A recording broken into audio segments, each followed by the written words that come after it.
Podcasting. Hey, yes, hey! Les copains du son, le podcast, épisode. Salut, Justine Dorval, ça va? Ça va super bien, toi? Bienvenue aux copains du son, le podcast. Merci. Salut, Alex. Salut. Lefebvre, ça va bien? Ça va toi? Oui, merci d'être là pour... c'est la première fois, je pense, qu'on essaie ça, mais t'es comme un co-animateur invité. Exact. Je vais être ton futur roi, là, je pense. Ouais, c'est ça, hein? Prépare-toi, Justine. Ben, merci. Je suis très contente que tu sois là aussi. Petit coquin.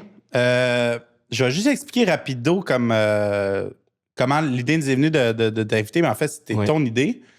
On poste des clips des fois sur notre petit podcast, puis on parlait de genre diffusion, distribution, que en cinéma, c'est comme on sait pas trop les films finissent où, puis on partageait avec Anthony Coveney nos frustrations là-dessus. Puis on a sorti un extrait, puis toi, t'as commenté « Hey, j'ai écrit un mémoire là-dessus, puis je connais des choses sur ça, comparé à vous, que genre, vous êtes deux épais, deux clowns, qui nous, on disait un peu n'importe quoi. » Puis j'étais comme, pour vrai, oui, ça serait vraiment intéressant de parler de ce sujet-là avec toi, parce que tu t'es vraiment penché sur le sujet, puis on a toujours cette discussion-là, comme on l'a déjà eu avec Alex souvent, mais on a souvent cette discussion-là entre réal ou n'importe qui travaille en cinéma de pourquoi les films atterrissent nulle part, pourquoi il y a des films oubliés, pourquoi les gens ne regardent pas le cinéma québécois, pourquoi, tu sais, toutes ces questions-là. C'est aussi, ça finit souvent en mode genre, en tout cas. C'est toi d'avoir des vraies discussions comme qui sont habitées puis qui ont des fondements un peu, là. Fait que de lire ta maîtrise, c'était quand même... on a plongé dedans, là, moi puis Jordan. Là. Exact, parce que c'est ça. En octobre 2021, tu as écrit une maîtrise sur le sujet, un mémoire de maîtrise. De 2018 à 2021, oui. OK. Ça a duré 3 ans, ce projet-là. À l'UQAM. À l'UQAM. Moi, dans le fond, je viens de l'UQAM comme vous autres, on a la même formation. J'ai fini mon bac en cinéma en 2016 avec une super belle expérience d'école, scolaire, de création de films avec mes amis.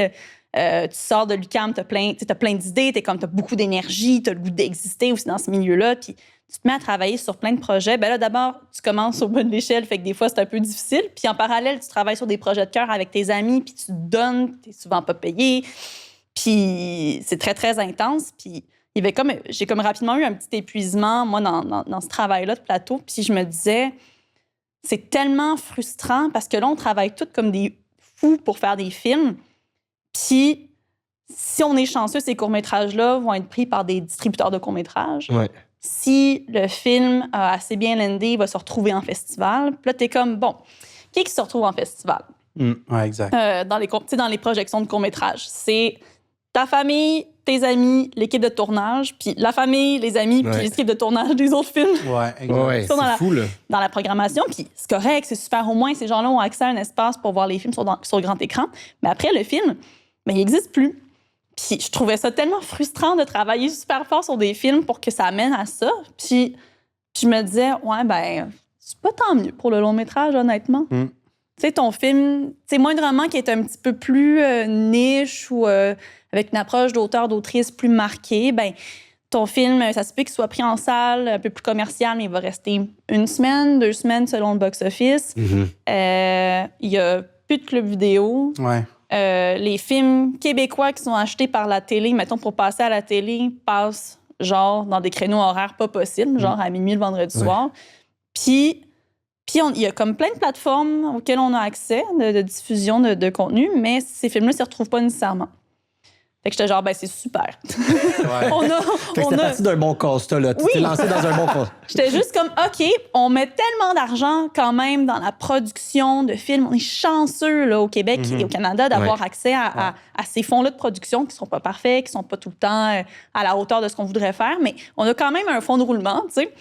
Puis en distribution, c'est comme si on l'avait échappé. Puis j'étais comme, pourquoi? Puis je suis rentrée à la maîtrise avec la grande prétention de dire que moi, je vais changer les choses. Finalement, c'est beaucoup, c'est des enjeux structurels qui nous dépassent, mais ça a été tellement intéressant d'avoir accès aussi à plein de gens du milieu, parce que moi, en fait, ma recherche, elle se basait sur ce que me rapportaient des distributeurs, des petits diffuseurs des plateformes, une productrice, des gens d'organismes culturels autour, juste pour voir un petit peu aussi c'était quoi c'est quoi le pouls de la chose? Ces personnes-là ont une expérience du milieu qui dépassait beaucoup ce que moi, j'avais comme expérience. Puis d'être capable de rabouter un peu toutes leurs impressions, leurs connaissances, leur expertise, leurs frustrations, puis leurs idées aussi pour améliorer la diffusion des films. Mais ça m'a vraiment, moi, permis d'avoir un regard beaucoup plus clair sur l'industrie. Puis je me suis surtout penchée sur les enjeux de la diffusion en ligne du cinéma québécois parce que pour moi, c'était vraiment là que le bas blessait, de dire comme, pour moi, je voyais beaucoup la plateforme comme le nouveau club vidéo. Ouais. Mais là, c'est un club vidéo pour lequel il manque beaucoup de titres. Encore à ce jour, d'ailleurs. Il n'y a pas grand-chose qui a changé. Entre le moment où j'ai pensé à faire cette maîtrise-là, le moment où je l'ai écrite, où j'ai fait mes entrevues, puis aujourd'hui, on a disons, des choses qui se sont brassées dans le milieu, des distributeurs qui n'existent plus, il y en a d'autres qui ont fusionné ensemble. Mais il y a certaines plateformes qui ont rajouté un petit peu de films québécois quand même dans leur offre. Mais c'est sensiblement la même chose. Ça reste super aussi parsemé. Là. C'est que toi, tu as dit l'analogie d'un clip vidéo, mais au final, c'est comme s'il y a 8 clubs vidéo, mais ils n'ont tous pas les mêmes films. Puis les films québécois sont comme dans le fond de la rangée, derrière le rideau. Il faut que tu ailles les demander, les films québécois. C'est genre, je veux tel film. Là, c'est ça, faut que tu saches. Les plateformes sont comme... C'est ça qui est fou, c'est qu'il faut toujours que tu saches comme la que section le film triple X. existe. Oui, c'est ça, là. Même sur une plateforme comme Crave, si tu fais le test d'écrire juste Québec, il va pas nécessairement te sortir toutes les œuvres québécoises. Après, tu réalises comme une semaine après que il y avait ceux-là aussi, mais ils n'ont pas sorti quand j'ai écrit Québec. C'est comme... Ça paraît niché ou stupide comme truc, mais au final, comme quelqu'un qui veut checker un film québécois, il va écrire quoi, tu sais? Ouais. Tu peux pas écrire le nom d'un film si tu sais pas c'est quoi. Oui, puis Crave, dans sa version française, tu sais, t'as comme un petit onglet genre de chez nous, là. Fait que t'as vraiment, t'as comme l'onglet production québécoise, mais dès que tu tombes dans la version anglophone, puis c'est celle souvent qu'on va utiliser, là, tu le retrouveras pas. Ouais, fait que t'étais beaucoup dans le rapport, c'était le rapport après la sortie en salle, dans le fond. Donc, toi, il y avait l'idée de comme une fois qu'il tombe en ligne. Ou une fois parce qu'il y a comme une espèce de festival, c'est comme qu'est-ce qui se passe avec ça, puis qu'est-ce que les distributeurs font ou ne font pas, peuvent faire ou ne peuvent pas faire, qu'est-ce qui est limite. J'avais aussi l'ambition de discuter avec certaines plateformes. Malheureusement, j'ai pas eu des retours de tout le monde. Il y a juste Tank qui m'a répondu, qui est la plus petite plateforme que j'adore, plateforme magnifique, mais tu sais, qui vit elle-même des enjeux structurels assez forts. Fait que c'est super intéressant, mais j'avais vraiment envie de voir avec les gens que je questionnais aussi, j'ai oublié ta question, mais tu sais, qu'est-ce qui... Pour ces personnes-là, où étaient vraiment par où ça passait le problème de visibilité de ces films-là en ligne? Pourquoi, en fait, le film n'existait plus une fois qu'il existait 3 secondes en salle? Oui, c'est ça, parce que, tu sais, puis on en parlait un petit peu tantôt, mais tu sais, il y a comme souvent, puis même dans les demandes de sub, tu sais, il y a beaucoup un truc qui revient avec genre l'idée de découvrabilité, là, ce terme-là qui est comme une espèce de mot valise de plein de trucs, tu sais. Mais je trouvais ça intéressant comment tu l'abordais, tu sais, ne serait-ce que comment tu le définirais même en ce moment, genre, qu'est-ce qu'on veut dire quand on dit, est-ce que vous faites de la découvrabilité pour votre œuvre? T'sais? J'aime tellement cette question-là parce que c'est un mot que j'haïs, moi, personnellement, découvrabilité. C'est un mot qui met quand même l'accent sur un malaise, mais qui est très, très politique et donc déconnecté. Quand on parle de découvrabilité, l'idée qui était disons qu'on avait en tête quand ce mot-là est sorti dans la deuxième moitié des années 2010, d'ailleurs, c'est un mot très québécois à la base, qui a été repris beaucoup par les Français aussi, mais on parle de comment une œuvre, disons, nationale, locale peut être visible en contexte numérique. Okay. Fait que soit, si tu la cherches, tu arrives à la trouver, soit tu cherches rien, mais tu tombes dessus. Fait que quand on parle de découvrabilité, on parle de comment est-ce que le film va réussir à trouver son public numériquement, mettons. Mm-hmm.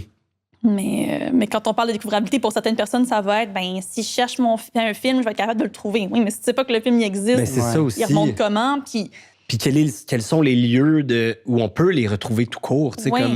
Puis de la découvrabilité, ça veut dire plein d'affaires aussi. Ça peut dire du marketing puis de la pub. Ça peut dire du référencement, genre sur YouTube puis sur Google. Ça peut vouloir dire de la médiation, carrément sur les plateformes. Fait que, tu sais, des logiques de programmation, là, qu'est-ce que tu places en premier, tu sais. Mm-hmm. Moi, ce que je trouve particulier avec le terme de découvrabilité, c'est comme si il voulait nommer quelque chose de nouveau alors que c'était la même chose quand, disons, Internet n'existait pas, mais c'est juste dans un nouveau contexte. Oui, puis c'est comme, ça revient dans les mains de qui, là? Il y a un peu ce rapport-là, beaucoup, là, puis c'est à plein d'échelles, puis j'imagine qu'en long métrage, ça doit être vraiment crève-cœur aussi, ce rapport-là, mais c'est comme, j'ai l'impression qu'une fois que tu fais ton film, après ça, il y a comme une grande vulnérabilité de j'ai pas la même mise sur où est-ce qu'il va. Tu sais, l'objectif, quand tu réalises, c'est que le plus de personnes sont capables de le voir, ce film-là. J'ai l'impression, tu sais. Puis là, il y a comme une espèce de sentiment de la découvrabilité, mais est-ce que le but, c'est que c'est pour la rentabilité de ça ou c'est pour l'idée du rayonnement, c'est l'idée de qu'il soit périn, qu'on soit capable de l'archiver. Tu sais, il y a comme un gap gigantesque là-dedans. Puis que j'ai l'impression que souvent dans des demandes de sub ou whatever, on dit, comment tu vas faire pour la découvrabilité? Puis c'est genre, c'est pas en faisant quelques vidéos TikTok que ça va changer quelque chose, tu sais. Ça, puis disons que c'est pas un enjeu qui est propre à la production et à la réalisation, tu sais. C'est ça. Vous, comme cinéaste ou comme producteur, productrice, les actions de découvrabilité, c'est pas vous qui devriez les porter sur vos épaules. Vous faites les objets culturels. Ça passe dans les bras de la distribution ensuite. Le problème, c'est que la distribution, les distributeurs, autant ils pourraient vouloir, autant eux-mêmes sont limités. Si, mettons, les plateformes ont aucune obligation d'acheter ton film, si ton film, une fois qu'il est passé en salle, tes obligations sont terminées. Tu sais, comme distributeur, t'as beau cogner à toutes les portes. Si Tout.tv veut pas ton film, Tout.tv veut pas ton film. Si Tout.tv veut ton film pour 5 ans, puis qu'après, c'est fini, mais ton film, il disparaît encore. Fait que comme distributeur, tu finis par quoi? Créer une chaîne Vimeo, mettre ton film dessus, puis dire comme, au moins, il existe, puis les gens peuvent le louer. Mais déjà, qui dans le grand public connaît c'est quoi un distributeur? Oui, c'est ça. Même dans l'industrie, on ne connaît pas tous nos distributeurs. Fait que déjà, il faut que tu saches c'est quoi un distributeur. Il faut que tu saches le film que tu veux voir. Et donc, pour pouvoir trouver ce film-là, il faut que tu aies suffisamment entendu parler du film dans un contexte où on présente de plus en plus de films par année au Québec, dans de moins en moins de salles. Fait que déjà, notre attention, nous, comme public, est super limitée pour chaque film qui va comme traverser... les projections en salle puis la médiatisation de ce qu'on peut faire de ces films-là. Fait que c'est ça. Fait que là, il faut que tu connaisses ce film-là, il faut que tu sois bien chanceux, il faut que tu saches à peu près c'est quoi un distributeur ou que tu te rappelles suffisamment du titre du film pour écrire le titre du film. Puis là, c'est ça, tu tombes sur une page d'un distributeur, tu sais pas trop ce que c'est, il faut que tu payes. Hey, fuck you. Il y a trop d'obstacles derrière, entre l'œuvre puis le spectateur, au final. Oui. Quelqu'un qui pourrait être intéressé par ça pourrait ne jamais savoir que ça l'intéresserait parce qu'il n'a jamais vu que c'était possible ou accessible. Oui, puis je mets vraiment pas ça sur la faute des distributeurs qui, eux, se retrouvent avec un très, très gros mandat, vraiment peu de ressources. Là. Mettons, en production, c'est difficile, en distribution, c'est encore pire. Puis des partenaires d'affaires, disons, qui se transforment beaucoup puis qui jouent pas les mêmes règles qu'avant. Parce que, mettons, comme télé, mettons, si tu... Tu sais, Radio-Canada, TVA, tu sais, comme la plupart des chaînes généralistes, toutes les chaînes généralistes, elles sont réglementées par le CRTC, le Conseil de la radio-télédiffusion canadienne. Elles doivent répondre à des quotas de production locale, mettons francophone, etc. Et donc, dans leur programmation, ils n'ont pas le choix d'inclure de la cinématographie québécoise. Mettons, t'es Netflix, mais tu les as pas, cette réglementation-là. T'es Crave, tu vas pas l'avoir non plus. Tu l'as pour Nouveau, mais tu l'as pas pour Crave. Tu l'as pour Radio-Canada, tu l'as pas pour Tout.tv.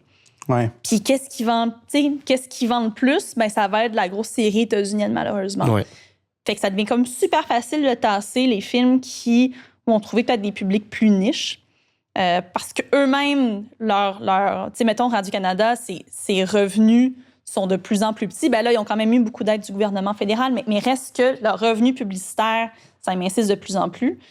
Puis, on ne t'a pas donné le mandat de fournir des quotas de production canadienne sur ta plateforme. Tu dois acheter un volume fucking conséquent d'œuvres aussi. Ça vient avec un prix.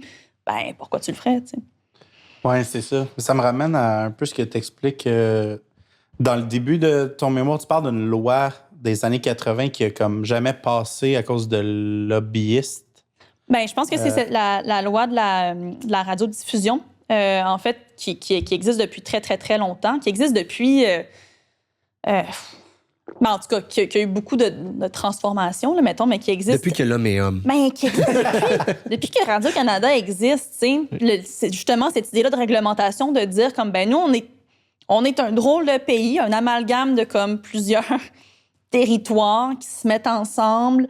Puis là, en dessous, il y a les États-Unis qui sont aussi un amalgame de territoires, mais qui sont quand même un petit peu plus structurés, puis qui nous envahissent par leur zone radiophonique. Puis là, c'est comme, oh non, mais on a une culture qui est compliquée à comprendre, la culture canadienne. Puis là, on se fait envahir par le monde d'en dessous, puis on va se faire assimiler culturellement. Ouais. Fait que là, c'est comme, OK, on va commencer à inscrire des lois, puis on va se mettre aussi à faire de la production nationale.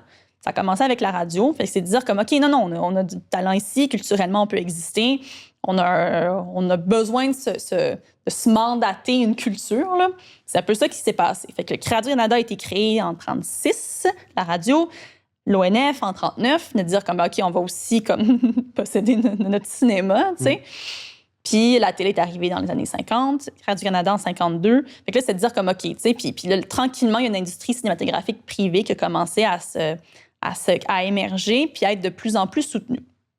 Fait que tous ces éléments-là, pas ces écrans-là, mais parce que la radio, c'est pas un écran, mais tous ces éléments-là ont fini par être réglementés. De dire comme, ben OK, vous avez un mandat aussi d'information, de divertissement, d'éducation, puis une grande majorité de vos contenus, ben, se doivent d'être locaux. Fine. Puis, tout à coup, arrive Internet. Dans les années 90, qui est quand même un drôle d'objet aussi, où tu as l'impression que tout est à peu près libre, gratuit. Ouais. On est vraiment dans une autre conception aussi de c'est quoi, là, Internet, là. Puis, tu sais, il y avait beaucoup de l'idée que ce serait, tu sais, pas mal open space, beaucoup dans la communalisation, de ce qui se faisait. Fait qu'en 99, ils ont décidé de ne pas appliquer la loi du CRTC sur la radiodiffusion en contexte numérique.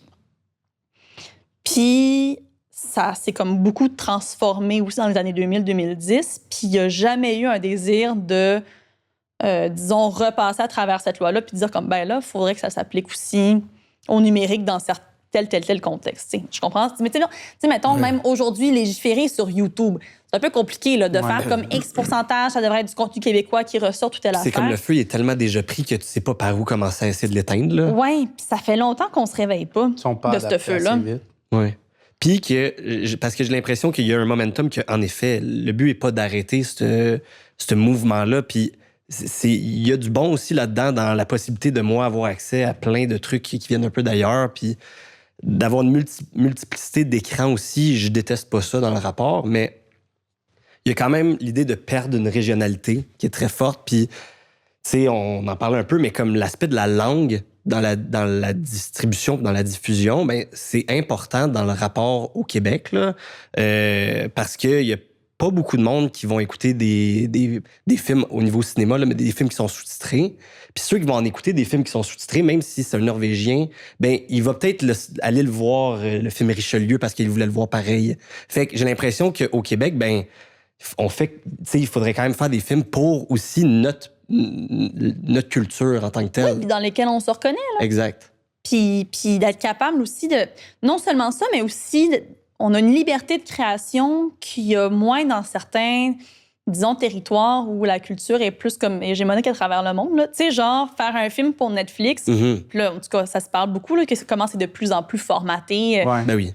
Comment on contrôle beaucoup la production pour être certaine que les publics comprennent parce qu'ils sont comme de moins en moins concentrés sur leurs films et tout. Là, je veux dire, on prend le public de plus en plus pour des caves et donc on fait des films de plus en plus caves, des films, des séries.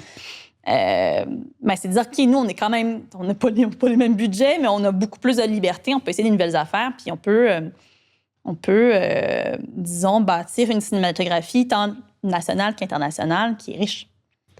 Mais c'est que j'ai l'impression que ça fait bouger le ballon, tu sais. Puis il y avait beaucoup, moi, quelque chose qui revenait en lisant, que on dirait que c'est parce que même dans les... Mais en fait, ça serait le fun de t'entendre là-dessus, là, mais c'est... Les distributeurs ou les diffuseurs même n'ont pas la même définition de c'est quoi leur job. Genre, on dirait qu'il y en a un qui c'est comme, est-ce que mon but c'est d'être rentable? Mon but c'est de faire rayonner le film. Puis j'ai l'impression que les deux, dans le meilleur des mondes, les deux se croiseraient, mais c'est pas la même manière qu'on approche le travail qu'on est en train de faire là-dessus, tu sais. Oui, puis les distributeurs parlent pas de la même manière de leur métier en fonction de comment ils sont positionnés dans le milieu aussi. Mais c'est sûr. Fait que disons que t'es un distributeur qui est comme une sous-branche d'une plus grosse entreprise de distribution internationale. T'es beaucoup plus confortable, disons, dans ton rapport à la distribution parce que toi, tu as accès aux plateformes. C'est plus facile de vendre directement avec eux. Tu as accès à des gros titres, souvent très grand public, fait qui sont aussi plus faciles à vendre. Puis, tu as un plus gros cash flow. Fait que disons, ces distributeurs-là, qui sont beaucoup plus confortables, vont pas avoir la même vision de leur travail versus la plus petite entreprise de distribution au Québec qui choisit des films de cœur puis pour qui chaque décision, des fois, est, disons, a des répercussions directes sur leur roulement. Là. Ben oui, le workflow direct de comment on va survivre à la prochaine année. Là. Ça, tu sais, puis c'est pas facile de faire la distribution. Les fonds alloués au rayonnement des films, à leur travail, ils sont pas à la hauteur de leur mandat. C'est souvent des très, très petites équipes. Puis, effectivement, ils se retrouvent souvent à être déchirés entre, ben là, est-ce que ça devient quoi mon rôle finalement? C'est-tu le rayonnement du film ou c'est de rentrer dans mon argent parce que j'ai pas le choix? Tu sais? Puis, il y a quelques personnes qui en ont parlé dans mon mémoire, mais tu sais, comment c'est structuré, mettons, l'industrie culturelle au Québec ou l'industrie du cinéma, c'est qu'on est beaucoup dans même pas juste au cinéma, là, mais dans la nationalisation des dépenses et la privatisation des revenus. Fait que ça veut dire que nous, tu sais, comme province, comme pays, on injecte quand même beaucoup d'argent dans la production, ce qui est super. Mais après, c'est comme, non, mais vous êtes une industrie finalement, fait que, faites-le votre argent. Mais là, c'est comme, OK, on va faire notre argent, sauf qu'on fait plus du tout le même argent qu'on faisait à l'époque, tu sais, il y a genre 20 ans, où la salle était plus intense, où tu pouvais acheter et louer des DVD. Les revenus de vente de DVD, par exemple, ou de cassettes, on est à... je pense maintenant, les distributeurs font même pas le tiers de ce qu'ils faisaient avec les cassettes et les DVD en vendant maintenant aux plateformes. C'est fou, ça. Fait que tu perds full d'argent, mais tu es encore dans une logique de rentabilisation. Les en théorie, tu touches à un plus gros public. Là. En théorie, c'est ce qu'on vend de l'idée du numérique. Là. Exactement, mais en pratique, c'est pas toujours le cas. Puis, en salle de cinéma, écoute, j'ai l'impression que il y a au moins, mettons, en 20 ans, on a au moins genre, le double de films qui passent en salle par année avec genre le tiers des salles en moins. Fait que, puis tu sais, je parle de tous des films, tu sais, en termes de production québécoise, on est pas mal even avec il y a 20-30 ans, mais en termes de comme production internationale, il y a bien plus de films qui jouent dans les salles maintenant. Le roulement de film est beaucoup plus intense, puis on a beaucoup moins de salles. C'est compliqué. Mais c'est là aussi que c'est quelque chose qui revient souvent, mais tu sais, le concept, ça file un peu comme une injustice de se réveiller après 5 ans, après avoir grindé pour faire ton long métrage. Puis là, ton film, il sort pendant 2 semaines. Puis des fois, le timing est juste nul. Là. Tu vas avoir une semaine de verglas là-dessus, puis le monde veut juste pas sortir de chez eux ou il y a une canicule, etc. Mais comme, pourquoi il n'y a pas un suivi qui se fait par rapport à, genre, à l'aide gouvernementale qui va au-delà de la production pour dire, OK, le film, il mérite d'être vu au moins dans certaines grosses régions du Québec. Pourquoi il n'y a pas un réseau de salles qui sont comme, pas monopolisées, mais qui sont comme réservées à un certain quota de diffusion partout au Québec aussi? Tu as des salles qui se qualifient comme, je pense pas que ce soit le bon titre, là, mais comme cinéma de répertoire. Puis je pense que ça vient avec un certain montant aussi pour les aider à présenter des films un peu plus niches ou locaux. Mais comme le reste de l'écosystème, les salles aussi ont un modèle d'affaires qui est de plus en plus fragilisé. Fait que pour certaines, ça va les rendre beaucoup plus frileuses à oser présenter des films ou des présenter sur le long terme, tu sais. T'as certaines salles qui tirent bien leur épingle du jeu. Tu sais, je pense au cinéma moderne, au cinéma public. C'est des salles qui sont super, mais Mais il parle à un public déjà convaincu. Ça, c'est des petites salles qui s'adressent à un public déjà convaincu de quartiers particuliers aussi. Là. Fait que, on est quand même... Ouais, c'est comme je les adore, ces cinémas-là, mais je suis pas... Ça peut pas être partout au Québec. Tu sais, je sais que je suis pas... Non, je suis pas un public large non plus, là. Mais je crois que le cinéma moderne aussi, de ce que j'avais compris, c'est que ils font aussi une grosse partie de leur argent en louant la salle sur des productions le jour, en colo ou en apromix et tout. Oui. C'est là qu'il y a plus d'argent puis qu'ils viennent comme équilibrer la petite des premières d'équipe puis des choses comme ça. Oui, c'est ça. Oui, puis tu as des salles qui réussissent à avoir des beaux équilibres. Tu sais, encore une fois, cinéma Beaubien, du musée, parc. Mais reste qu'on est dans une... On est très montréalo-centré là, quand on parle de ça. Oui, mais c'est que j'ai l'impression que de continuer dans cette... que le constat que j'avais, c'est de continuer dans cette vision-là amène un petit peu à tranquillement la mort de la manière de présenter nos films. Puis je trouve ça quand même frustrant qu'on ait un système qui est complètement financé en production par les contribuables, là, littéralement. Ouais. Nos taxes. Et que, ben oui, c'est nos taxes qui payent ça. Et que les gens n'aient pas accès à ces films-là par la suite. Pour moi, c'est une aberration qui est complète. C'est hyper insultant. Ben oui, c'est fou parce que t'es comme... C'est au peuple québécois et canadien que ça appartient, ces films-là. Et je crois que tous les cinéastes aussi voudraient que ces films-là soient vus par ces gens-là. Et donc, je comprends pas que l'endroit on a mis de l'argent depuis le début, mais au moment où on peut le montrer, ben là, c'est pas nous qui s'en charge. C'est là que ça arrête, tu sais. Puis, mettons qu'on dit, OK, il y aurait un réseau de 12 salles éparpillées au Québec où il y aurait une salle attitrée à du cinéma québécois avec une répartition annuelle des productions québécoises ou canadiennes. Je peux pas croire que ça coûterait genre 25 millions faire ça. Tu sais, c'est-tu si cher que ça de booker une salle? Tu sais, quand tu as mis, on va dire, 6 millions, puis je sais pas combien de millions annuels sur toutes les productions, tu sais, mais 6 millions, mettons, pour un film, etc., on dirait que ça fait pas de sens dans ma tête de dire « Ah ben c'est là qu'on arrête, puis on va pas mettre c'est comme j'ai l'impression un peu plus d'argent pour avoir des salles, tu sais. » Ben non seulement ça, mais tu règles pas non plus le problème en finançant 12 salles, tu sais.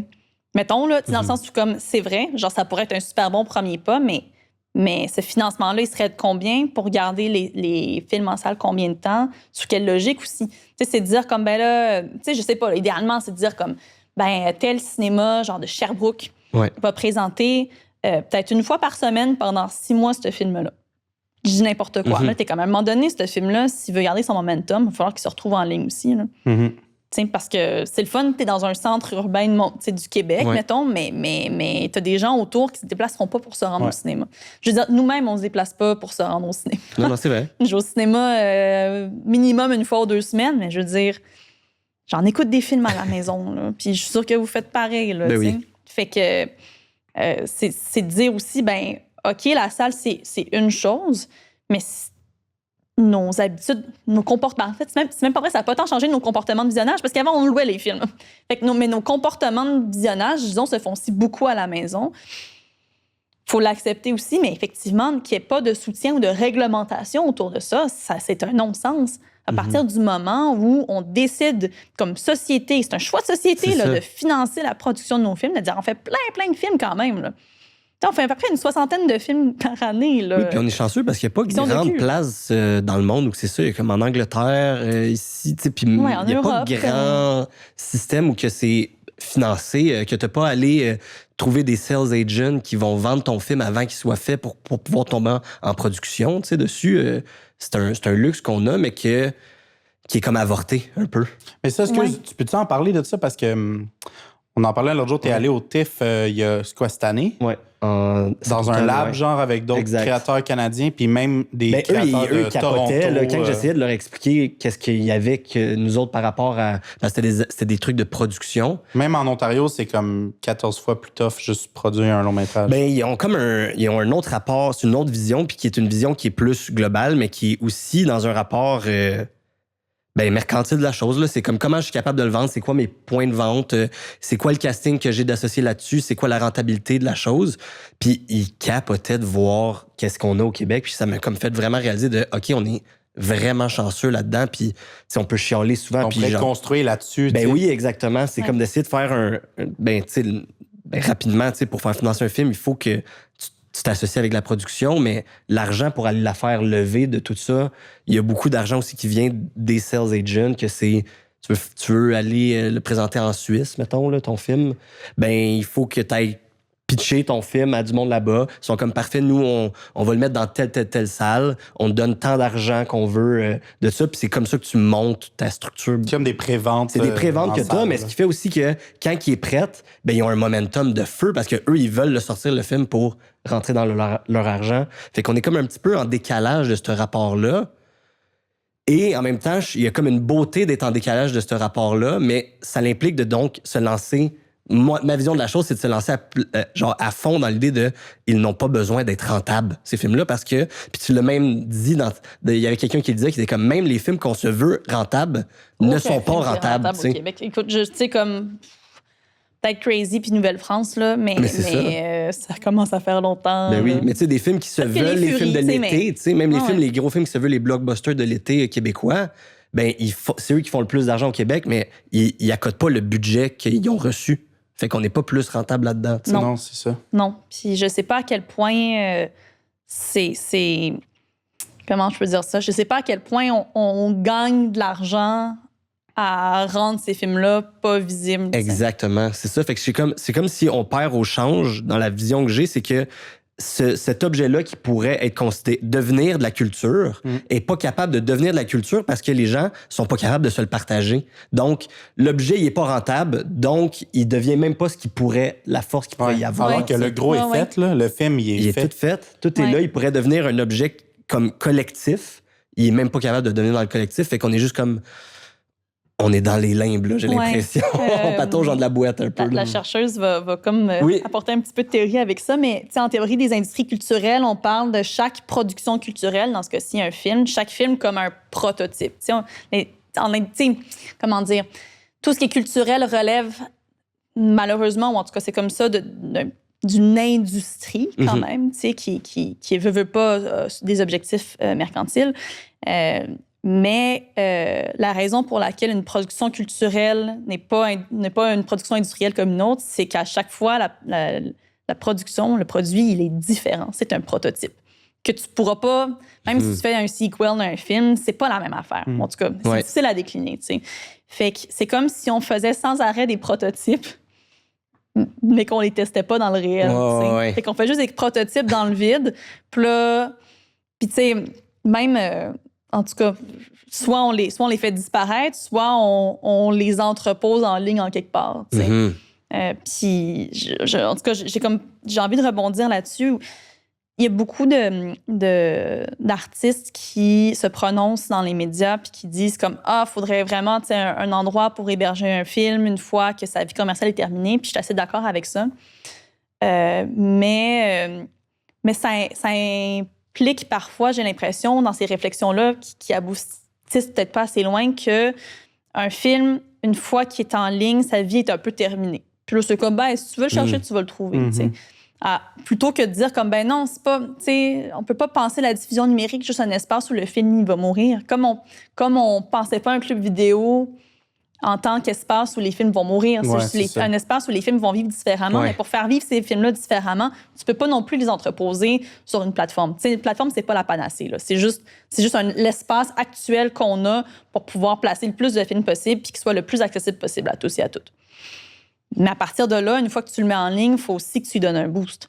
Sinon, on n'est qu'encore pas plus avancé. T'as juste été un peu plus loin dans la chaîne, mais c'est avec le même enjeu. C'est ça, puis de faire comme, mettons, telle institution devrait partir telle plate, comme au moins les rassembler à tel endroit, puis t'es comme, oui, mais pourquoi faire? C'est pas un cimetière, C'est pas censé être un cimetière, une plateforme, c'est censé être un être comme vivant, un écosystème vivant où tu as accès à des films d'une certaine manière qui te sont présentés aussi d'une certaine manière. Mais c'est aussi que je me demande si tu fais une plateforme unique, mettons, comme c'est une idée qui circule beaucoup. L'idée est cool, mais il n'y a pas un risque de cloisonner encore plus les œuvres québécoises, de dire on les met toutes là-dedans, dans le panier bleu, puis après, tu sais, ce que je veux dire, là, c'est que, je sais pas, si t'as Netflix, tu vas peut-être vouloir écouter mettons que tu as Disney+, là, tu vas peut-être vouloir écouter un Marvel, mais il y a aussi un film Keb là. le fait de séparer les œuvres comme populaires avec les œuvres québécoises locales, est-ce que ça va être un peu plus néfaste d'un autre côté parce qu'elles ne sont pas regroupées avec ce que les gens consomment le plus, tu sais? Je pense que tout dépend de la manière dont tu envisages ce qu'on appelle la chronologie des médias d'un film, là, mais disons la trajectoire de vie d'un film, où est-ce qu'il s'installe, ces écrans de diffusion. Est-ce que tu donnes pas une chance aux plateformes, disons, hégémoniques étrangères de pouvoir acquérir les droits de ces films-là pendant une certaine période donnée pour le booster, puis ensuite tu fais comme, bon, OK, après 2 ans d'exclusivité sur Netflix, mettons, on va le ramener sur Ciné-Québec, tu sais. Ouais, ça serait des plateformes vraiment comme la dernière dans la chaîne, ou alors... Pour que rien se perde. Disons, une plateforme où est-ce que c'est possible de trouver le film sur d'autres espaces de diffusion, mais de manière non exclusive, tu sais. De faire comme, OK, ben le film se retrouve là, mais on va l'avoir aussi sur, tout.tv ou Crave, tu sais, on achète les droits, mais en même temps, ça existe là, des contrats de non-exclusivité là, avec des films qui peuvent être gratuits à un endroit puis se retrouver aussi sur des plateformes qui sont payantes. Je pense au film La jeune fille qui pleurait des perles, qui a gagné un Oscar cette année, sur lequel j'ai travaillé. Je voulais juste flexer un peu. C'était toi, la jeune fille? Oui. Ouais. Ce film-là, il est depuis le 15 décembre de cette année disponible sur la plateforme de l'ONF gratuitement. Mais il a aussi été racheté par Crave puis là par tout.tv. Il faut que tu sois un abonné payant pour avoir accès à Crave. Mais c'est pas grave. C'est juste, ça permet juste au film d'être, disons, visible autrement ailleurs. Anyway, il y a eu un engouement autour de ce film-là, fait que la plateforme est gagnante aussi, tu sais. Exact. Crave, par exemple, est gagnant. Tout.tv est gagnant. Nous autres, on est gagnant. Tout le monde est content. Puis je pense réellement qu'à moins que à moins que ça soit des grosses bannières, justement, tu disais Disney+, là, t'es genre, OK, ben je veux voir les Star Wars, je vais m'inscrire à Disney+, mais c'est rare que tu fais genre, hey, je vais me faire un abonnement juste pour ce film-là en tant que tel. Ouais. Fait que c'est plus, il y a comme des espèces d'affiliations qu'on se fait naturellement, j'ai cette plateforme-là, puis j'espère que les films que je vais aimer vont embarquer dessus, tu sais. Ça, puis, tu sais, même pour aller encore plus loin que ça, là, tu sais, qu'il y a un espace, disons, de fédérateur ou de centralisateur des films québécois, moi, j'y crois. Mais, tu sais, une fois que ces films-là se retrouvent là j'y crisserais tout sur YouTube. Ouais, mais c'est vraiment d'accord. Tu sais, tu peux les géobloquer, là, mettons qu'ils ont eu des ventes à l'international, t'es géobloques Canada seulement, là. Puis, mais pour vrai... Mais c'est là que le monde sont pour de vrai, tu sais, au final, là. Tu sais, moi, j'aimerais ça, là, que ton cours, il se retrouve pas sur Vimeo, là. Ben oui. Je veux que ça sur YouTube, là, fais-le remonter, là. Je veux dire, c'est le fun, là, mes vidéos pour le Show of the Week, là, mais pour vrai, on est plus en 2016, là, c'est fini. Puis c'est que les Vimeo, c'est que t'as pas le choix d'être pris dans une plateforme qui est comme un festival. Genre, il faut que tu sois quand même hébergé sur une affaire. C'est la même chose, tu sais, justement, le Show of the Week. C'est comme si t'étais pris dans le Netflix du court-métrage, là, tu sais. T'as réussi à avoir ça, mais c'est ça. C'est comme, j'ai l'impression qu'il faut être capable de, le plus possible, on est capable d'avoir accès. Ouais. On va être capable de créer ce momentum-là et aussi de désencrasser, j'ai l'impression, la vieille idée que les gens ont. Il y a comme un vieux marketing sur le cinéma québécois. Puis ils n'ont pas toujours tort dans le rapport, mais il y a bien des gens qui croient que le cinéma québécois, c'est des drames qui se passent dans des cuisines avec des bains du silence, tu sais. Ouais. Puis il y en a de ça, mais il y en a beaucoup d'autres cinémas, mais c'est que j'ai l'impression que la distribution a aussi ça à se battre contre cette mentalité-là qui est coincée dans la tête de bien des gens parce qu'ils n'ont pas le contact avec des Ariane Louis XVI, avec des Pascal Plante, c'est comme avec du nouveau cinéma qui se fait aussi, là. Oui, absolument. Puis il n'y a pas l'espace non plus pour faire parler ces cinémas-là ou pour les présenter d'une autre manière. Tu sais. Puis dans ma mémoire, ça, j'avais trouvé ça super intéressant parce que je l'avais jamais envisagé comme ça, mais il y a plusieurs personnes qui m'ont dit si on avait un branding fort autour du cinéma québécois, qui mentionnaient toutes les campagnes des fromages d'ici. Mais c'est vrai, tu sais, dans le sens de comme... C'est vrai que quand tu penses aux fromages d'ici, ça a comme mis le fromage Keb sur la map au Québec, là, où tu fais comme, hey, nos fromages sont bons aussi. Puis là, je veux dire, je sais pas, là, quand j'achète du fromage, comme... Je suis fucking contente d'acheter du fromage québécois. Tu sais, c'est pas juste comme... Non, parce qu'il goûte bon Charlevoix. Oui, puis parce qu'il goûte bon, tu sais. Puis, quand je suis allée aux îles de la Madeleine, j'ai acheté le pied de vent, puis là, je t'en ramène. Tu sais, comme... il y a comme une espèce d'engouement aussi. C'est pas juste comme « Ah, je suis fière parce que c'est mon bon fromage de chez moi », mais c'est comme « Hey, il est bon, puis c'est nous qui l'ont fait. » Exact. Fait que c'est sûr que si on avait une espèce de branding autour du cinéma québécois, ben ça aiderait aussi à faire comme « Aïe, aïe, OK, on fait des affaires de même, nous autres aussi. » tu sais. Puis moi, c'est pour ça que, tu sais, quand on parle de centralisation des films, je pense qu'on pourrait aussi parler... C'est pas, nous, on n'a pas ces formations-là là, de marketing, là, mais tu sais, d'avoir une espèce d'approche de centralisation aussi en termes de branding, genre. Ouais. De faire comme, OK, on a une offre, elle est hyper variée. Tu sais, on a de la pâte dure, de la pâte molle, du fromage de chèvre. Mais tu as accès à tout. Ouais. C'est assez surprenant comment c'est hot ce qu'on fait. Puis là, c'est de faire comme, OK, ben je suis quand même curieux, je vais essayer celui-là aujourd'hui, tu sais. Puis moi, ce que j'aimerais beaucoup, puis c'est le fun parce qu'il y a de plus en plus de personnes qui en parlent. Ça, c'est une des choses qui a changé depuis mon mémoire. C'est, tu sais, il y a des gens qui étaient comme faudrait qu'il y ait un espace, nanana. Et là, il y a beaucoup plus de personnes qui parlent de. Puis le GTAC aussi, le groupe de travail sur l'avenir de l'audiovisuel, en a parlé dans son mémoire. Là, on commence de plus en plus à faire comme, mais Télé-Québec a une plateforme. On le sait pas, là, mais Télé-Québec a une plateforme. Puis ils ont comme déjà une base d'équipe, un espace où recueillir des œuvres. Ils ont une certaine expertise. Puis là, c'est de faire comme, OK, ben moi, j'emploierais genre pas mal plus de monde pour comme gérer la plateforme, sa médiation, l'achat de titres, puis juste comme la programmation, la mise en valeur de ces films-là, des roulements, puis des budgets marketing aussi, pour faire de la pub autour des nouveautés qui arrivent ou des rétrospectives. T'es genre, j'ai les 4 films de ce nouveau réal-là qui va en sortir un là. Fait que t'es comme, OK. Oui, tu sais, puis tu recycles ce que t'as déjà, là, en termes de reduce, reuse, recycle. Là, tu reprends tout ce que... peut-être pas reduce, mais en tout cas, reuse, recycle. Tu reprends ce que t'as, tu refais des programmations différentes. Tu joues avec l'espèce de catalogue super riche qu'on a, t'es membre d'une certaine manière, puis là, tu te crées un branding autour de ça. C'est pour ça que j'ai Ciné Québec là, tantôt, là, mais comme parce que je pense à Télé-Québec, mais tu sais, de placer les films en quelque part, c'est pas suffisant si tu sais pas quoi en faire.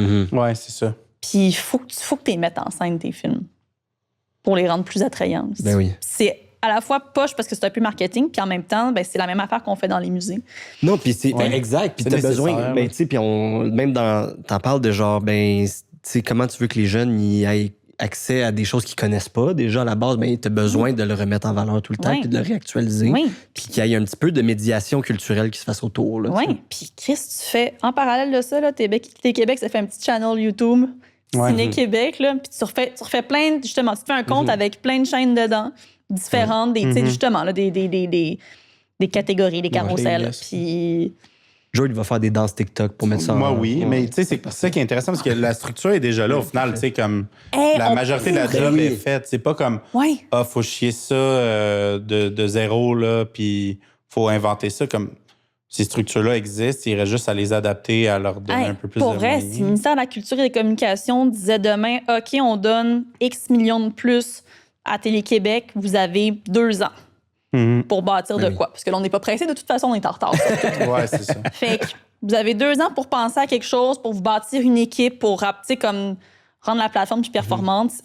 Mettons, de combien vous avez besoin, vous pensez, combien de personnes. OK, on vous installe ça, là.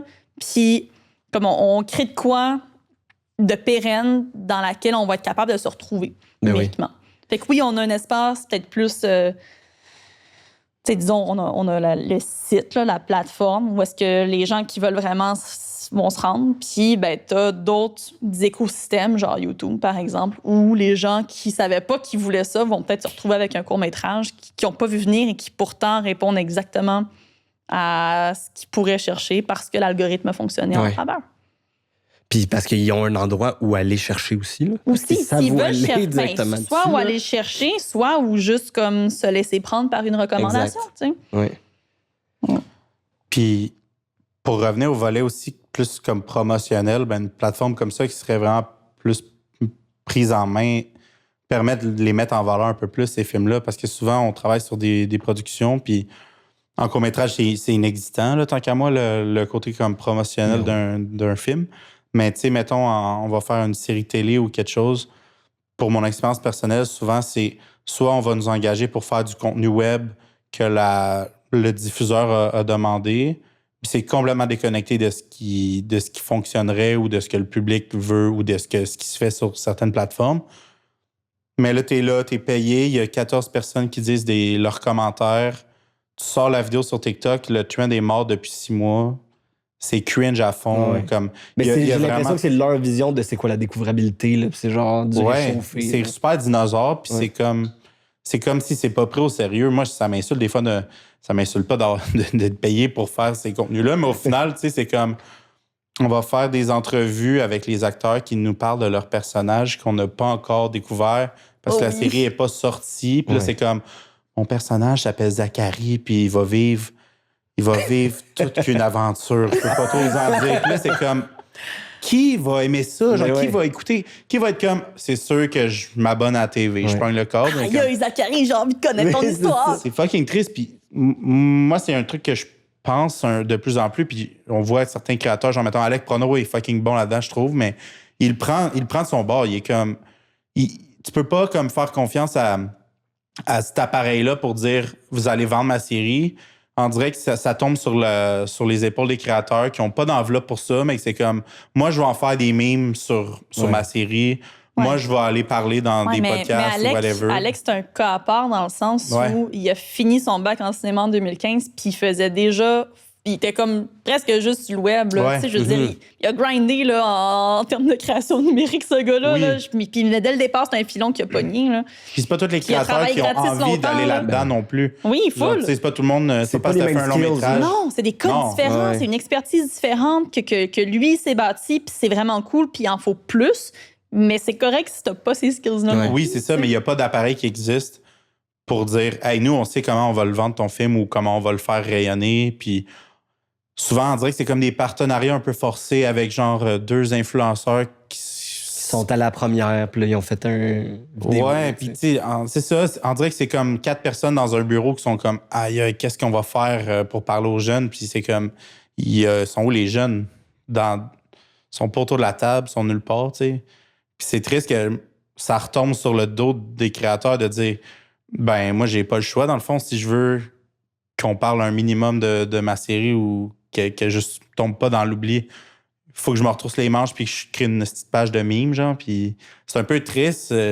Puis je pense qu'on devrait s'inspirer plus de justement ce que Alec fait ou certains de ces créateurs-là qui réussissent à faire parler. Ou ça tombe sur les acteurs, mettons. Des acteurs comme des fois qui vont être plus impliqués dans le projet, qui vont vraiment vouloir mettre de leur temps puis de leur plateforme à faire du contenu. Mais tu sais, on dirait que s'il y avait une plateforme comme tu parles, ben c'est un système qu'il faudrait implémenter aussi de justement de promotion. Là, de parce qu'il y avait même des trucs de ben ça prendrait plus d'argent en distribution puis en diffusion aussi pour se combattre, mais c'est aussi dire, mais cet argent-là servirait à quoi, tu sais? Ça servirait à, comme, on dirait que je me sens niaiseux en demandant ça, mais je suis comme, je ne sais pas réellement qu'est-ce qu'elle générerait de plus. C'est comme faire plus de publicité sur Facebook, genre je ne sais même pas qu'est-ce qui ferait avec plus d'argent pour qu'on soit capable de plus voir nos films. Je sais pas. Mais en même temps, je suis vraiment pas distributeur. Non, mais c'est une excellente question. Je pense qu'il y aurait besoin de plus d'argent juste pour être capable d'avoir des salaires qui ont du sens. Oui, c'est clairement. Comme moi, c'est la première affaire que je dirais. C'est juste que ces gens-là n'ont pas des salaires conséquents au travail qu'ils font. Puis que t'es obligé de faire un one size fit all pour tous les films parce que genre, je peux pas faire... J'ai pas le temps de faire une structure pour chacun des projets. C'est ça. Fait que moi, je dirais que l'argent, il a surtout besoin de servir aux ressources humaines. Mais après, l'argent... faudrait qu'il y ait dans un hub de diffusion. C'est vraiment ça, en fait. Puis dans des équipes qui sont capables de les soutenir puis qui sont capables de mettre en valeur les productions qu'on a. Puis, oui, à ce moment-là, de faire de la pub qui redirigerait, par exemple, directement sur la plateforme ou de faire de la pub sur YouTube qui fait rester sur YouTube avec les contenus qui sont dessus. Puis c'est parce que je pense que mais c'est bon parce que je pense que c'est aussi d'aller chercher un plus grand public parce que il y a en effet un mauvais trademark ou un mauvais marketing au cinéma québécois. Puis on l'a eu big time avec Salvatore là, cette année là, que c'est genre. Puis moi, ce qui me fascinait de ça, c'est que je pense qu'il y a beaucoup de gens qui pensent comme ça, pour vrai. Qui croient que on fait de la pure marde là, finalement là. Non seulement de la pure marde, mais de la pure marde qui se parle à elle-même, tu sais. Puis en soi, c'est vrai là, qu'on finit par se parler à nous-mêmes, mais c'est parce qu'on n'a pas d'espace de rayonnement qui a du sens. Puis il y en a qui ont un regard qui est dans l'autoréférencement artistique, mais il y en a la majorité, sinon quasiment toutes, c'est parce qu'ils veulent... C'est un médium de communication. Là. Tu veux parler à des gens qui sont pas en cinéma. Là. Ouais. Oui, mais je veux dire... Le seul intérêt, c'est pas vrai, c'est pas le seul intérêt de faire du cinéma, mais c'est quand même il y a une grosse base du cinéma, c'est raconter une histoire, tu sais, puis entrer en ligne dans ce sens-là, tu sais, d'appeler quelqu'un, les autres dans un univers qui t'habite, puis juste faire comme qu'est-ce qui se passe ensuite, ah si on est rendu là, genre. Puis effectivement, s'il n'y a pas les canaux de communication suffisants et nécessaires à ce que cette rencontre-là se fasse, ben... C'est là, en fait, qu'on fait comme, ben là, ça devient autoréférentiel. Puis ça devient, c'est là que si on n'est pas capable de... Ouais, mais c'est ça, en fait. Mais malgré nous, tu sais. Il y a aussi le côté, ben comme tu dis, le branding, puis le fait que les films, les créateurs devraient... Il faudrait avoir un espace pour pouvoir sortir du cadre de juste film, festival, tout ce qui est autoréférentiel, genre... c'est quand même rare qu'on voit un réalisateur à Tout le monde en parle ou sur des gros canaux comme... Je serais curieux de voir le pourcentage entre un cinéaste ou un artiste musical ou un auteur. T'sais. On n'en voit pas beaucoup, puis on les connaît pas, ces créateurs-là. Je suis pas sûr que tu dis Pascal Plante à la majorité des gens, puis ils savent pas nécessairement c'est qui. Là. Non, puis c'est celui qu'on aurait le plus de chances de savoir c'est qui. Exact. Ils font pas partie de ce dialogue-là culturel. Là, je parle à la télé, mais ça pourrait être n'importe où. Ça devient... On dirait que les cinéastes, de moins en moins, deviennent au Québec juste une figure populaire, là, où on sait c'est qui. Comme, je pense que Louis Saya était connu, là, un minimum, où le nom résonne. Denis Arcand, Xavier Dolan, c'est le dernier. Oui, exact. Jean-Marc Vallée, comme... Je pense qu'ils ont réussi à rentrer dans l'imaginaire collectif d'une certaine façon, mais on n'en voit plus beaucoup là, des cinéastes qui sont comme inclus sur un talk show, un show de variété où comme n'importe quel canal juste promotionnel qui est utilisé par des humoristes, qui est utilisé par toutes les autres. Moi, puis à grande échelle aussi, tu vas souvent les avoir. C'est plus facile d'avoir des entrevues radio, par exemple, pour des cinéastes, mais sur des émissions de grande écoute, sur des plus gros canaux, c'est vrai qu'on n'existe pas vraiment. Ben, tu sais, comme des metteurs en scène, comme des chorégraphes de danse, comme pour vrai, à part la musique puis l'humour, on est peut-être les troisièmes, tu sais, ce qui est pas fameux, mais ce qui est possible. mais c'est vrai, il n'y a pas d'espace, comment dire, pour donner la place aux nouvelles voix du cinéma, tu sais. Alors même aux voix bien implantées, là. C'est ça, exact. Mais tu sais, c'est vrai qu'à part... Mais c'est qu'en plus, c'est que j'ai l'impression qu'on en écoute énormément de films. Là. Genre, je pense pas que c'est le fait que les gens écoutent pas de films là, ou de séries. En général, non. Je pense on en écoute plus beaucoup, que jamais. Là, on fait juste ça. Pour vrai, tu sais, le monde, le soir, ils ouvrent la télé, ils ouvrent leur plateforme. Là. Puis ils sont comme, qu'est-ce que j'écoute ce soir? Je suis sûre que les gens, limite, écoutent plus de films et de séries que de aussi. Musique. Oh, hot takes. Mais, en tout cas, je sais pas, là, mais dans le sens où je serais... Tu sais, où le taux d'écoute risque d'être sensiblement le même. Puis pourtant, c'est comme si... En musique, c'est tough de base, mais on sait déjà plus qui sont Lou Adrienne Cassidy, des Louanges, Ariane Roy. Tu sais, mettons, là, si on parle à du monde qui sont pas en cinéma, puis tu fais comme, nomme-moi 3 réals en bas de 30 ans. Ah oui. Ben, il y a quel âge, Xavier Dolan? Ouais, c'est ça. C'est vrai, tu sais. C'est vrai qu'on n'a pas de figure du cinéma qui nous ramène à notre cinéma, tu sais. Puis ce qui fait que c'est une espèce de cercle vicieux-là où on n'est pas capable... Puis tu sais, j'ai l'impression que... c'est ça, c'est qu'un n'empêche pas l'autre. C'est pas parce que... tu sais, puis je trouve que la France est comme un bon exemple de ça, où que t'as...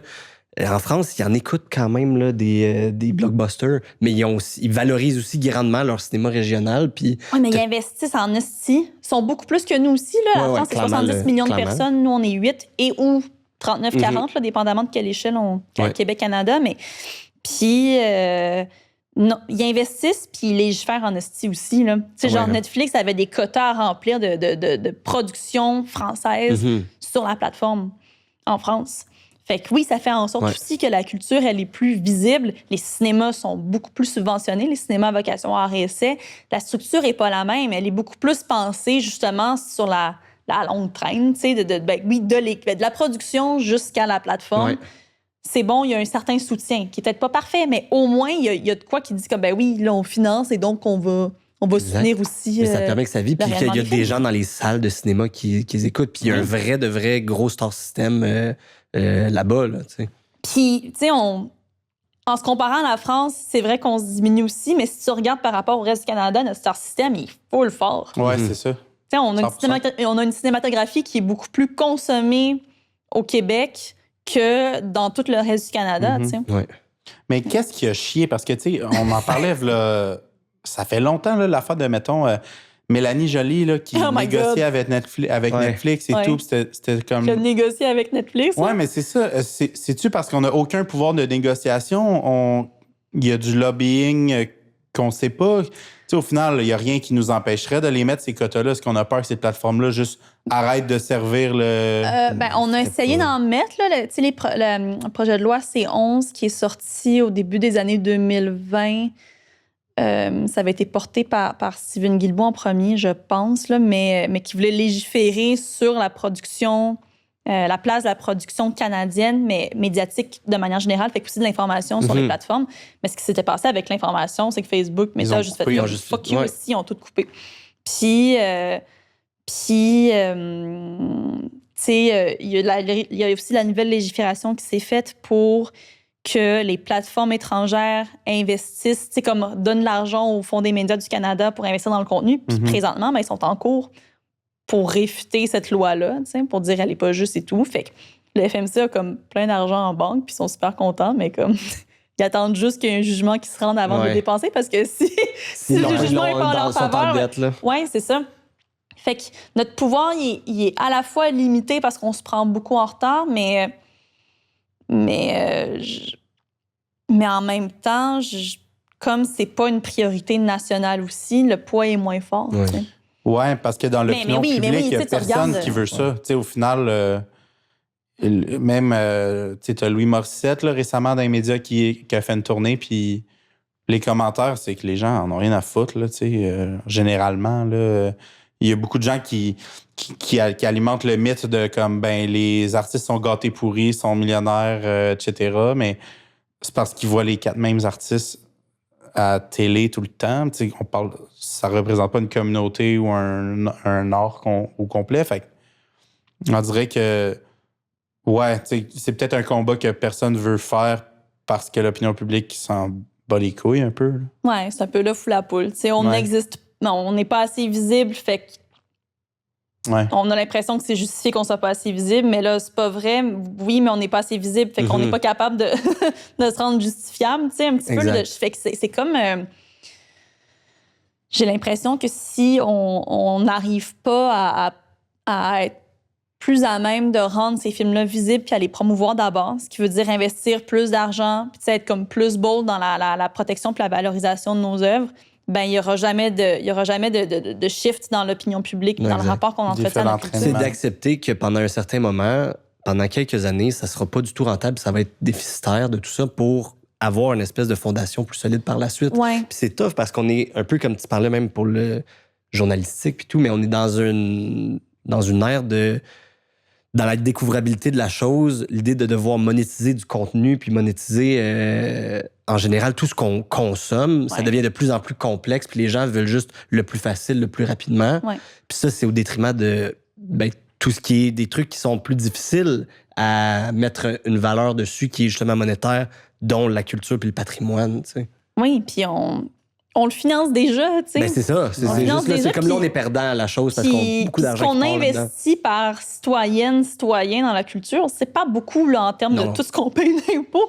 Ben non. Fait que ce serait pas immense d'en faire plus, puis surtout d'être capable d'investir des canaux où, même si malheureusement il y a une partie de cet argent-là qui se retrouve, ces méchantes plateformes, les méchants GAFAM, tu sais, ben, au moins on réussisse à ressortir un peu plus puis qu'on fasse comme, ouais, OK, ben peut-être qu'il faudrait plus donc se valoriser, plus se protéger, plus s'entretenir, tu sais. Mettons en musique, genre, tu sors un album, tu sors une toune, c'est sûr au Québec que tu te retrouves sur Spotify. Ouais. C'est sûr. Après, est-ce que tu fais beaucoup d'argent là-dessus? Non.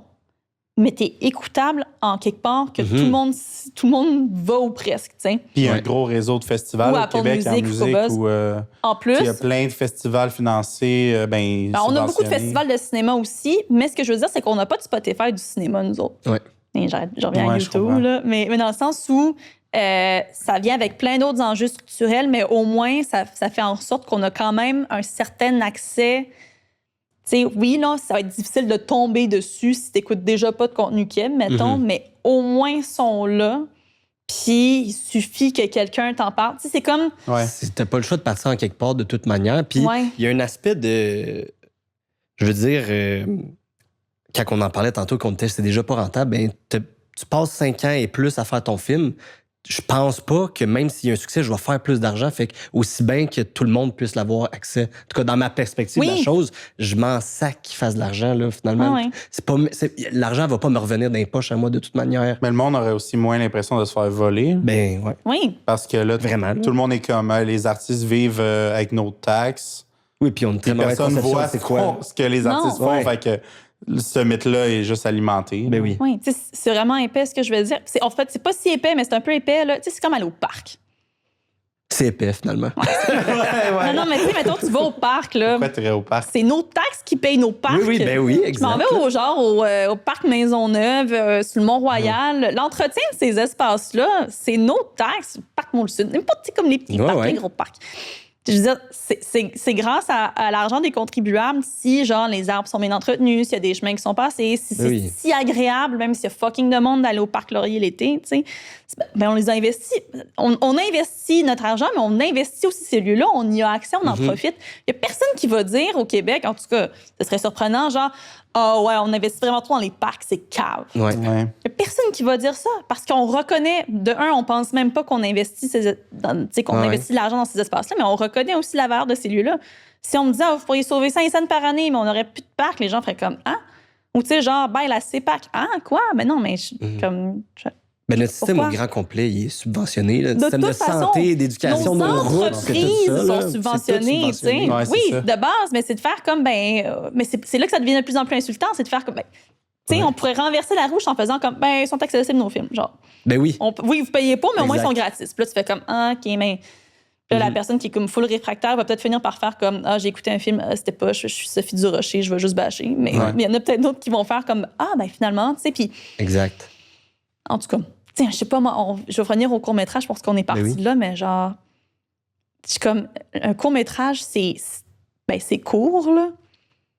En ligne, je veux dire, il y a de moyens de, genre, vivre sa best life, là. Tu sais, je veux dire, c'est le fun d'un parcours en festival, c'est super important, puis c'est pas... j'enlève rien à ça, mais c'est vrai que la salle, OK, tu préfères des programmations de court-métrage, ce serait super cool. Ça tirerait un public, comme plus niche, mais ça va. Mais ensuite, tu mets ça sur YouTube. Puis, tu sais, t'es un ado, tu tombes dessus à un moment donné, puis t'es juste comme, Puis là, tu fais comme, c'est Keb. Tu sais, genre, il parle en Keb. Oui. Il y a des plateformes, tu sais, mettons, Omelto, là, sur YouTube, là, que c'est un peu des Vimeo Channel, des choses comme ça aussi. Ouais. Mais tu regardes le nombre de views sur c'est des courts-métrages, qu'il y en a qui sont très moyens. Puis c'est genre 3,5 millions de views. Ça n'a pas de bon sens. Puis on a eu la preuve avec Plein Écran aussi, quand il y avait leur festival en ligne, qui ont leur festival en ligne, que c'est des nombres d'écoutes qui sont inimaginables là-dedans. Je pense que le médium est parfaitement fait pour. Puis c'est aberrant de genre... J'ai fait 6 courts-métrages, puis faut que j'envoie des liens cachés à ma famille parce qu'ils sont pas capables de les voir. Ça, c'est fou. C'est tellement épais. Mais oui, c'est pas juste toi, c'est tout le monde. C'est juste de même. Puis même pour un crise de long, c'est ça. Ouais. Peux-tu m'envoyer un lien, s'il te plaît? Genre, je sais pas, j'ai écouté un court-métrage récemment que j'ai full aimé, puis j'en ai parlé à une amie, puis elle était juste comme, pensez que tu peux écrire au Réal pour m'envoyer un lien? Puis je suis comme, oui, je vais le faire, mais...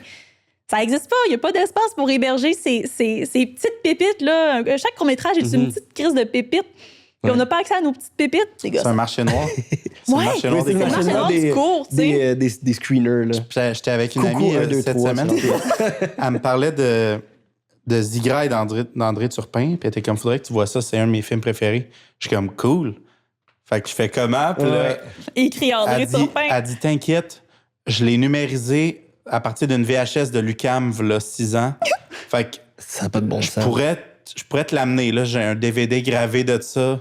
Puis je suis comme, ben oui, super, c'est le fun de voir comme. C'est un des plus grands artistes, mettons, du cinéma québécois. Puis là, il faut que j'aille dans une ruelle sombre, échanger un DVD avec mon ami. Puis là, il faut que je me trouve un lecteur DVD quelque part. Oui, c'est ça, là. Finalement, j'ai checké, puis il est sur Éléphant. Fait qu'on est good. Ok. Ouais, mais même éléphant, Chris, faut que tu payes à la location, voyons donc. Ouais, c'est ça. Ça, c'est aberrant aussi. Un film des années 80, tu sais, qu'au final, là, j'aurais bien le droit d'y accéder un moment donné. Come on, Oui. là. Ouais. En tout cas, oui. Le paywall est super push.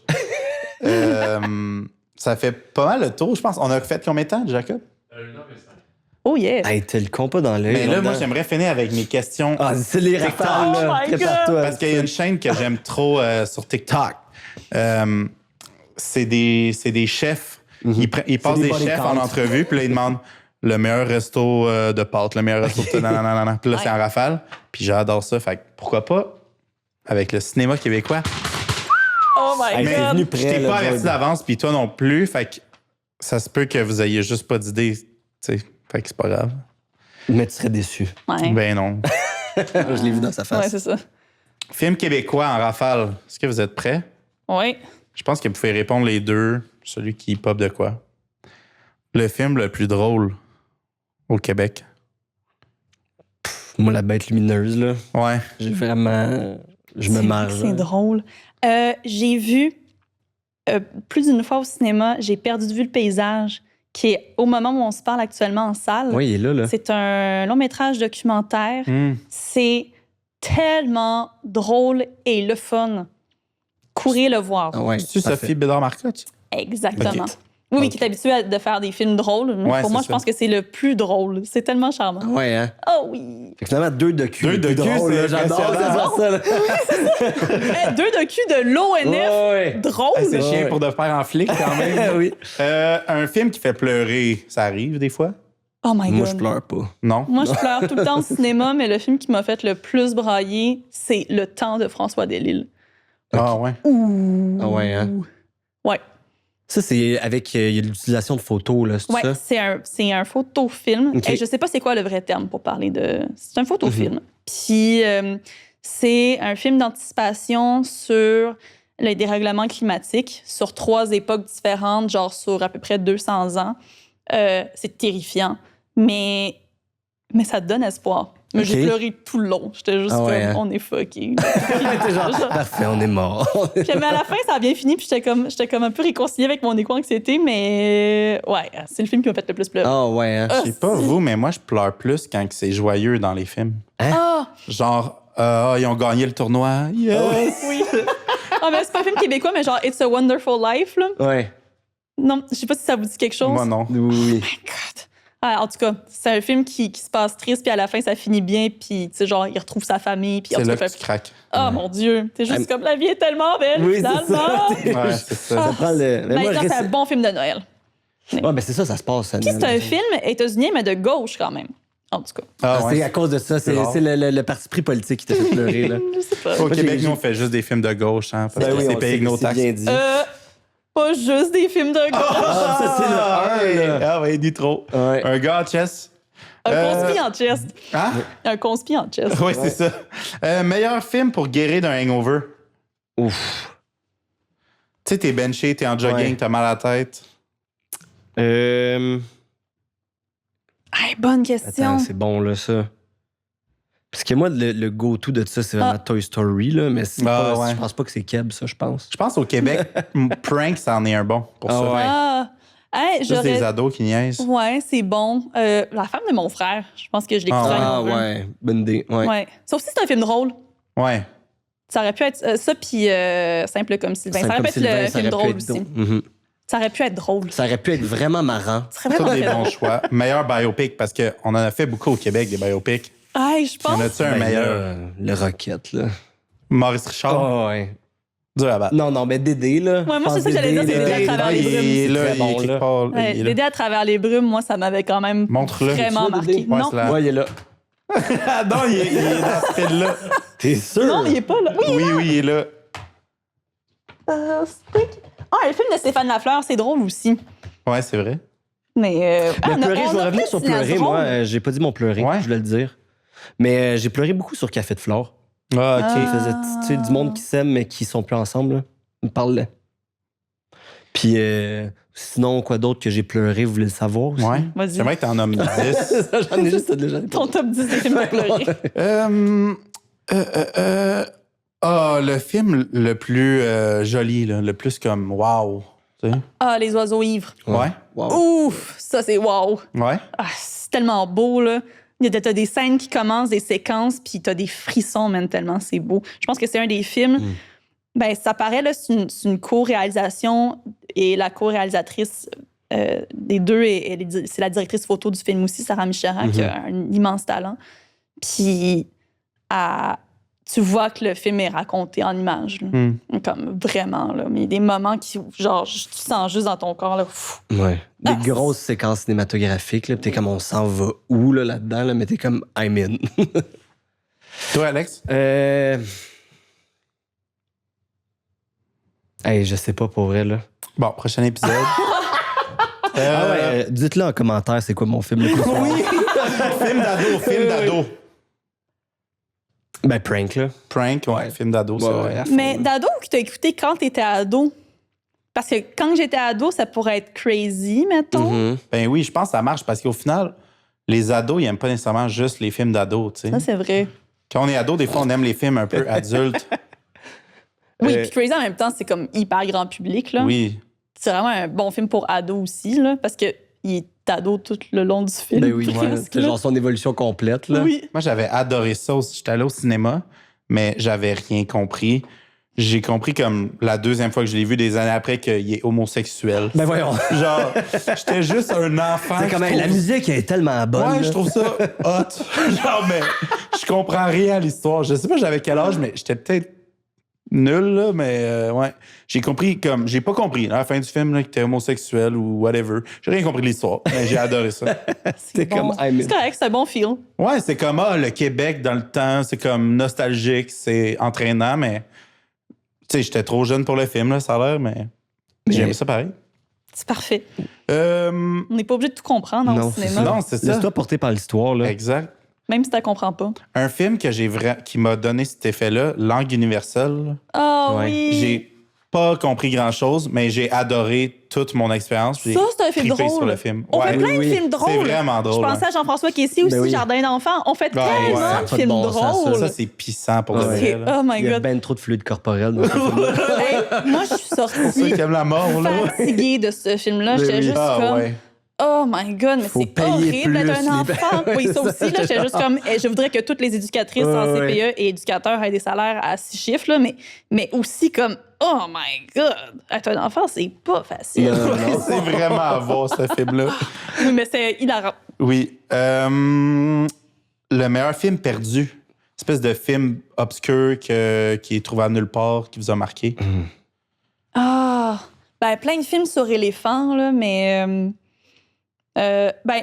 c'est poche, là, mais... Tu sais, genre, Léolo, là, c'est pas un film perdu, mais c'est un peu un film Ouais, un perdu peu parce quand qu'on l'a même, ouais. nulle part. C'est bon en esti. Ouais. Ouais. J'ai écouté il y a pas longtemps, puis j'étais comme, hey, c'est. Tu sais, c'est comme des personnages plus gros que nature, mais Ouais. qui fit tellement dans l'univers, là. Puis il y a Ginette Renault, puis elle est tellement Elle est vraiment bonne. bonne. Montre-le, Alex. Y es-tu là? Oui, Ouais, c'est le dernier.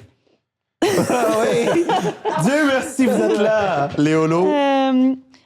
Un film des années 70 qui a été écrit par Michel Tremblay qui s'appelle Parlez-nous d'amour.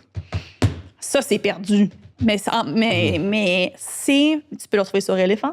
C'est genre un animateur de... Ben, tu sais, ce qui était à l'époque Allô Boubou, là. Ouais. Tu sais, comme l'espèce de talk show de centre d'achat, puis c'est une espèce de grosse désillusion sur l'industrie culturelle, OK.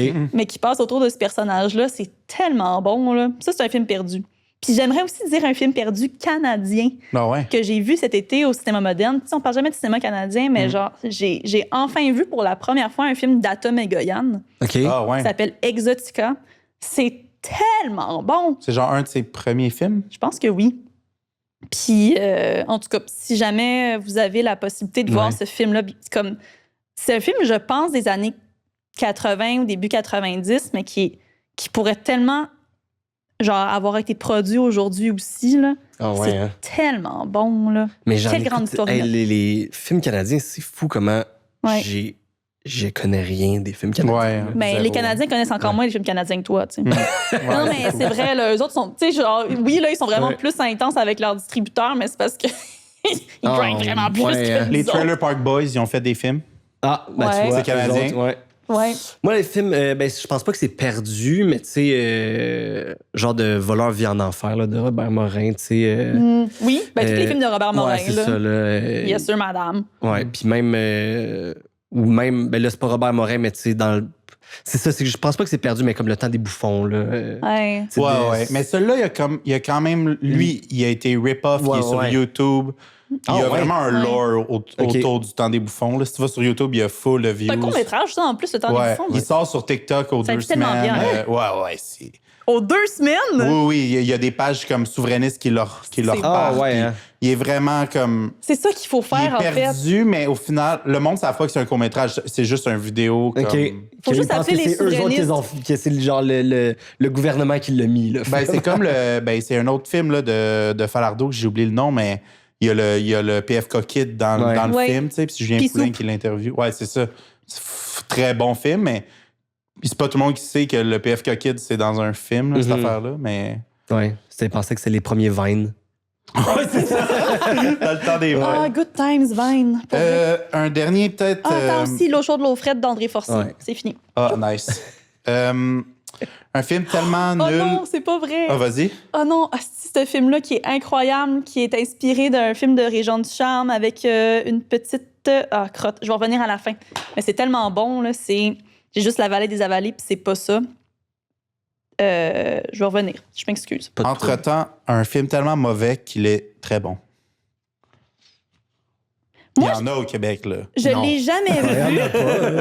Je l'ai jamais vu, mais j'aimerais ça écouter Carmina. Ah, je sais Ah, pas c'est oui. quoi. C'est un film de vampire québécois. OK, ah ouais. C'est quoi, lui, ou qu'il y a Patrick Huard qui fait genre la toupie, là, ou je sais pas quoi, là, l'affaire sexuelle, là. Est-ce que c'est l'Odyssée d'Alice Tremblay? Non, non, ouais, ça. Ça, je pense que c'est le meilleur mauvais film. Non, c'est quoi? Attends, la Jacob, toupie, toi, de quoi tu sais de tu quoi je parle, là? Non.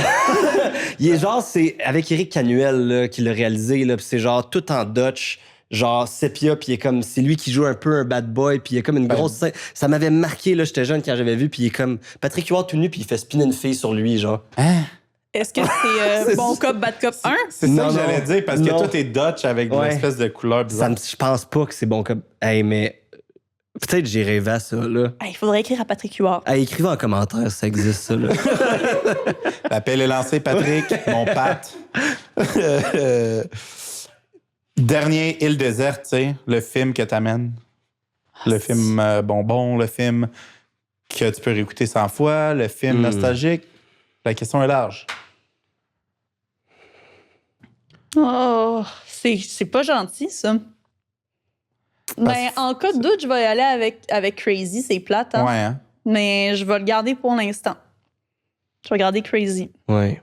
J'ai quand même un faible pour incendie, là. Ouais. Ah, Quand même, oui. là, vraiment. Puis, mais récemment, moi, je suis vraiment à fond, là. J'ai réécouté plusieurs fois Richelieu, là. Ah, c'est débile, hein? C'est Hey, comme. je l'ai pas vu encore. Ah, c'est tellement bon. C'est là. vraiment. tu bon. l'écoutes où? Sur tout.tv. Mm. Oh, yeah! Ouais. Ouais.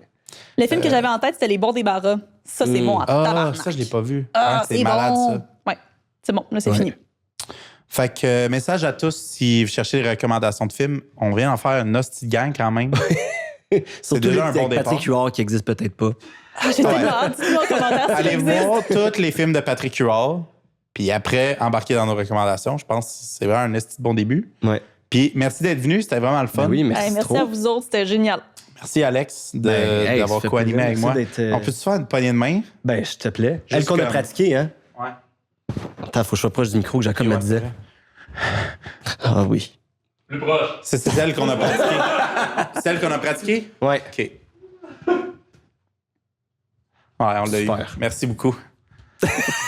Correct. Je suis une femme, hein, on me serre pas la main. Plus proche.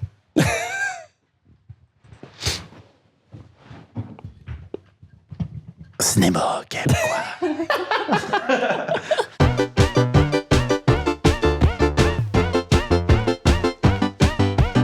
podcasting.